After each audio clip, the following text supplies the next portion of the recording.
इंसान झूठ बोल रहा है या सच, क्योंकि पाकिस्तान के कराची शहर से अपने प्यार के लिए बच्चों के साथ सीमा के भारत आने की थ्योरी जांच एजेंसियों के गले नहीं उतर रही।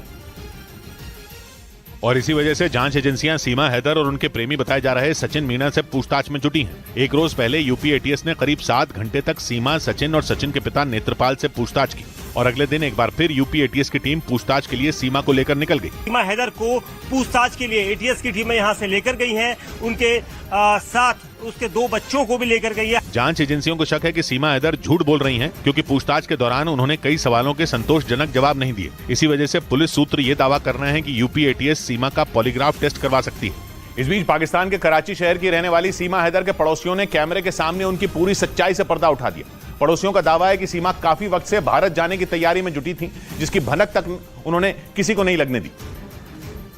और एक दिन वो अपने 4 बच्चों को लेकर अचानक गायब हो गई। भारत आने से पहले सीमा हैदर पाकिस्तान के कराची शहर के एक इलाके में किराए के मकान में रहती थी। उनके पड़ोस में रहने वाले एक बच्चे के मुताबिक सीमा गांव जाने की बात कहकर अक्सर कई दिनों के लिए चली जाती थी। एक दिन उन्होंने बोला हम गाँव जा रहे हैं ना, बच्चे इधर छोड़ के गई।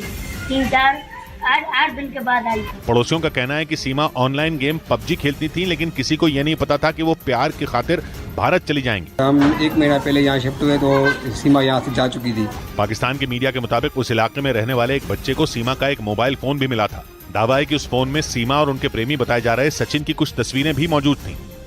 इधर पाकिस्तान से भारत आई सीमा हैदर का डांस करते हुए एक वीडियो सोशल मीडिया पर वायरल हो गया, जिसमें वो एक गाने पर नाचती दिखाई दी। सीमा हैदर का दावा है कि वो दिल्ली के नजदीक ग्रेटर नोएडा के रहने वाले सचिन मीणा से प्यार करती हैं और उनके साथ वो नेपाल में हिंदू रीति रिवाज से शादी कर चुकी हैं। इस वजह से सीमा हैदर खुद को सचिन की पत्नी बताती हैं। उनका दावा है कि वो सचिन के साथ रहने के लिए अपने बच्चों के साथ पाकिस्तान से नेपाल होते हुए भारत आईं। इस बीच उनके डांस का एक वीडियो सोशल मीडिया पर वायरल हो गया, जिसमें वो एक गाने पर नाचती नजर आईं। एक रोज पहले ही पाकिस्तान के यूट्यूबर सैयद बासित ने यह दावा किया था कि सीमा हैदर दुबई के एक क्लब में डांस करती थी। वो दुबई में चली गई थी, वहाँ डांस करती थी। सबसे बड़ी आप इसकी वीडियो डांस की देख लें, कितना परफेक्ट डांस करती है ये। सैयद बासित का यह भी दावा है कि सीमा हैदर एक जासूस हैं, जो किसी बड़ी प्लानिंग को अंजाम देने के लिए भारत में दाखिल हुई हैं। और पाकिस्तान से अपने बच्चों के साथ भारत आई सीमा हैदर की उम्र पर भी सवाल उठने शुरू हो गए।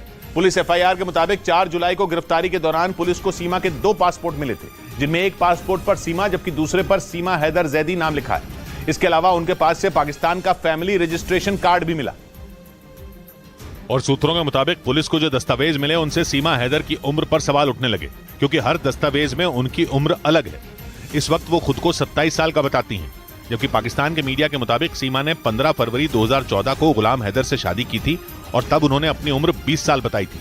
उस हिसाब से इस वक्त सीमा हैदर की उम्र 29 साल होनी चाहिए।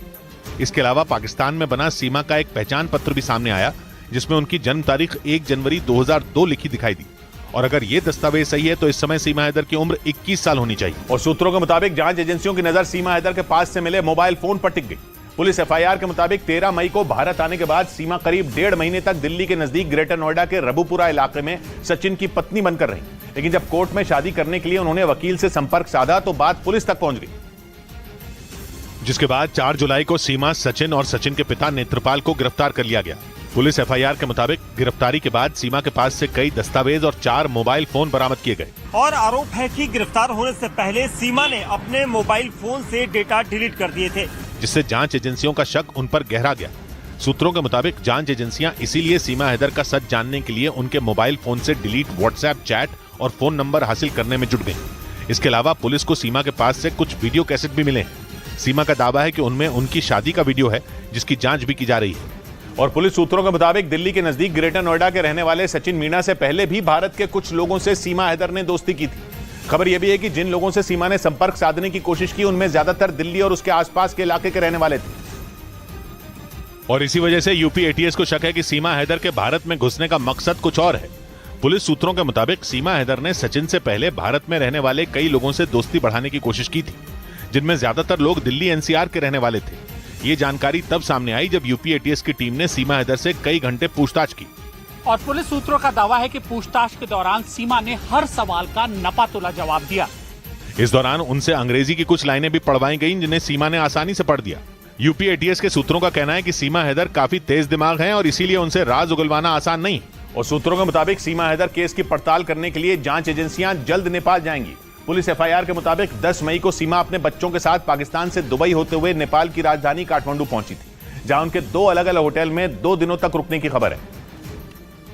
और सूत्रों के मुताबिक सीमा बिहार के सीतामढ़ी बॉर्डर से होती हुई भारत में दाखिल हुई थी, लेकिन जांच एजेंसियों को यह बात खटक रही है कि सीमा ने भारत में एंट्री कैसे की, क्योंकि सीमा और उनके बच्चों के पास नेपाल का टूरिस्ट वीजा था। और इसी वजह से जांच एजेंसियों ने सीमा पर तैनात एसएसबी यानी सशस्त्र सीमा बल से रिपोर्ट मांगी, ताकि यह पता लगाया जा सके कि ये कोई चूक थी या कोई सोची समझी साजिश। सूत्रों का कहना है कि मामले की जांच के लिए जांच एजेंसियों की एक टीम जल्द नेपाल जाएगी। नेपाल में सीमा जिन होटल में ठहरी थी, उनके मालिक और मैनेजर से भी जानकारी जुटाई जा रही है। इसके अलावा बॉर्डर पर लगे सीसीटीवी कैमरे भी खंगाले जा रहे हैं।